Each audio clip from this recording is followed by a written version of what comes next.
Sri TV நேயர்களுக்கு வணக்கம். கிருஷ்ணகிரி மாவட்டத்தில் இருக்கக்கூடிய ஒவ்வொரு தொகுதியாக பார்த்துட்ருக்கோம். தேர்தலுக்கு பிந்தைய கருத்து கணிப்பு, கோட்டையை பிடிக்கப் போவது யார் நிகழ்ச்சியில் சந்திக்கிறேன். கிருஷ்ணகிரி மாவட்டத்தில் இருக்கக்கூடிய ஓசூர் சட்டமன்ற தொகுதியை தான் நம்ம பார்க்குறோம். 2021 70% வாக்குகள் இங்கே பதிவானது. ஒய் பிரகாஷ் திமுக சார்பாக வெற்றி பெற்றார். எஸ் ஜோதி அதிமுக வேட்பாளரை வெற்றி கொண்டார். 12,367 வாக்குகள் வித்தியாசத்தில் வெற்றி கொண்டார். இந்த முறை பார்த்திங்கன்னா 88% அங்கே வாக்குப்பதிவு நடந்திருக்குது. 2026 பாலகிருஷ்ண ரெட்டி அதிமுக சார்பாகவும் எஸ்ஏ சத்யா திமுக சார்பாகவும் போட்டிடுறாங்க. தாவேகால வடிவேலு, ஸ்டாலின் நாம் தமிழர் கட்சியில். வெற்றி யாருக்கு? ஒசூர் பகுதி சட்டமன்ற தொகுதி பொறுத்த வரைக்கும் எஸ்ஏ சத்யா அவர்கள் டிஎம்கே சார்பாக போட்டிடுறாரு. பாலகிருஷ்ண ரெட்டி என்டிஏ கூட்டணியில போட்டிடுறாரு. பாலகிருஷ்ண ரெட்டி ஏற்கனவே அமைச்சராக இருந்து அந்த தொகுதியிலுடைய பல திட்டங்கள்ல முன்னிறுத்தி இருக்கிறாரு. இளைஞர்களுடைய வாக்குகளை ஏற்கனவே கவர்ந்தவர்.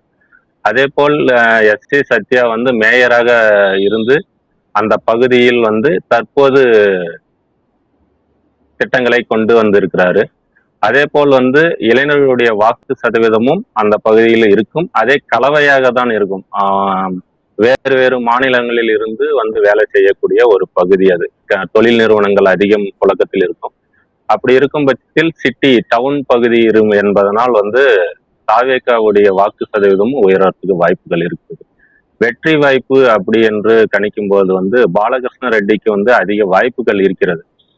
அதே போல் எஸ்ஏ சத்யாவும் டிஎம்கே சார்பாக போட்டியிடக்கூடியவரும் கிட்டத்தட்ட வருவார். ஆனா வெற்றி வாய்ப்பு அவருக்கு கிடைப்பது கொஞ்சம் கடினமானது. காரணம் என்ன? ஏன் பாலகிருஷ்ண ரெட்டிக்கு வாய்ப்பு அதிகம், மேயராக இருக்கக்கூடிய சத்யாவுக்கு கம்மியாக இருக்கிறது? தாவேகா பிரிக்கக்கூடிய வாக்கா, இல்லை பாலகிருஷ்ண ரெட்டியின் மீது ஒரு அனுதாபம் அந்த பகுதி மக்கள் மீது இருக்குதா, இல்லை பாஜகவும் அங்கே வலுவாக இருக்கிறது காரணமா? என்டிஏ கூட்டணி சார்பாக போட்டியிடும் பாலகிருஷ்ண ரெட்டியுடைய வாக்கு சதவீதம் உயரும். அதே போல் அவருக்கு ஆதரவாளர்கள் அதிகரித்திருக்கிறாங்க. கடந்த முறை நின்றதுனால அவருடைய வாக்கு சதவீதம் உயரும். பாஜகவுடைய வாக்கு சதவீதமும் அங்க அதிகமாக தென்படுகிறது. அதனால் என்டிஏ கூட்டணி சார்பாக போட்டியிடும் பாலகிருஷ்ண ரெட்டியுடைய வெற்றி வாய்ப்பு அமோகமாக தென்படுகிறது. கிருஷ்ணகிரி மாவட்டம் ஓசூர் சட்டமன்ற தொகுதியுடைய தேர்தலுக்கு பிந்தைய கருத்து கணிப்பு பார்க்குறோம்.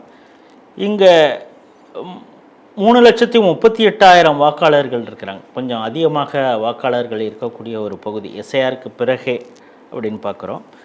காரணம் என்னென்னா, இங்கே வெளி மாநிலங்களிலிருந்து, ஏன்னா ஓசூருங்கிறது ஒரு இண்டஸ்ட்ரியல் ஹப்பு அப்படிங்கிறதுனால வெளி மாநிலங்கள்லேருந்து நிறைய பேர் இங்கே தங்கி, சில பேர் வீடு எடுத்துலாம் இங்கேயே தங்கிட்டாங்க. அதனால் ஒரு கலவையாக ஒரு காஸ்மோபாலிட்டன் மாதிரி ஆயிடுச்சு. எப்படி மும்பையோ அதே மாதிரி ஓசூரும் ஆயிடுச்சு. பக்கத்தில் பெங்களூர் இருக்குதுல, அது மாதிரி இதுவும் ஆயிடுச்சு. அப்படிங்கிறதுனால எல்லா தரப்பு மக்களும் இருக்கிறாங்க. பாலகிருஷ்ண ரெட்டி ஏற்கனவே இங்கே போட்டியிட்டு வெற்றி பெற்று அமைச்சராக கூட இருந்திருக்கிறாரு. மேயராக எஸ்ஏ சத்யா இருந்திருக்காங்க. அவங்களும் அவங்க சில பணிகளை செய்திருக்காங்க. ஒரு டஃப் ஃபைட்டு சத்யா கொடுத்தால் கூட பாலகிருஷ்ண ரெட்டிக்கு ஒரு சின்ன எட்ஜ் இருக்குது. காரணம், அதிமுகவில் அவருக்குன்னு ஒரு ஓட் பேங்க் இருக்குது. இளைஞர்களுடைய வாக்கும் கூட அவருக்கு கிடைக்கிறது. வெளி மாநிலத்தவர்கள் அதிகமாக இருக்கக்கூடிய பகுதி அப்படிங்கிறதுனால பாஜகவினருடைய பாஜகவுக்கு அங்கே ஒரு ஸ்ட்ராங் ஹோல்டு இருக்கிறதுனால, கூட்டணியில் இருப்பதனால அதுவும் கூட பாலகிருஷ்ண ரெட்டிக்கு ஒரு அட்வான்டேஜாக இருக்கிறது. தாவேகா இளைஞருடைய வாக்குகளை பிரித்தன நகர்ப்புறம் அப்படிங்கிறதுனால தாவேகாவும் ஒரு பெருமளவு இளைஞருடைய வாக்குகளை பிரிக்கிறது. இப்படியெல்லாம் நடந்தால் கூட பாலகிருஷ்ண ரெட்டிக்கு ஒரு எட்ஜ் இருப்பது மாதிரி தான் தெரியுது. அவர் வெற்றி பெறுவதற்கான வாய்ப்பு அதிகம் அப்படிங்கிறது ஸ்ரீ டிவியுடைய தேர்தலுக்கு பிந்தைய கருத்து கணிப்பு சொல்கிறது. மீண்டும் வேறொரு சட்டமன்ற தொகுதியில் சந்திப்போம். நன்றி, வணக்கம்.